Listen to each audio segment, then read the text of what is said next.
बहादुर और सुंदर रानी। एस्तेर फारस की रानी थी, यहाँ तक कि उसका पति राजा क्षयर्ष उसके रहस्य को नहीं जानता था। एस्तेर यहूदी थी। एस्तेर का रिश्तेदार मोर्दकै महल में कार्य करता था और उसकी देखभाल भी करता था। राजा क्षयर्ष के सलाहकार हामान ने एक बड़े इनाम को प्राप्त किया। वो बहुत घमंडी था। मोर्दकै के सिवा हर कोई उसके आगे सिर झुकाते थे। हामान अपमानित हुआ। उसने मोर्दकै और सभी यहूदियों को मारने की प्रतिज्ञा की। हामान ने क्षयर्ष को बताया कि यहूदी खतरनाक थे और उन्हें मारना चाहिए। क्षयर्ष सहमत हो गया और उन्हें मारने की एक योजना बनाई। मोर्दकै डर गया था और रानी एस्तेर को ये संदेश भेजा।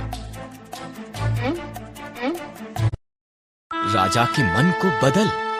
मोर्दकै ने कहा, अगर मैं उसके निमंत्रण के बिना जाऊं तो वो मुझे भी मार देगा। एस्तेर ने जवाब दिया, शायद तो इसी पल के लिए रानी बनाई गई थी। मोर्दकै ने कहा। एस्तेर साहस के साथ ये प्रयास करने के लिए सहमत हुई। वो सिंहासन के कमरे में गई। राजा क्षयर्ष उसकी सुंदरता से चकित हुआ और उसे अंदर निमंत्रण दिया। क्या हम हामान के साथ रात का खाना खा सकते हैं? उसने पूछा।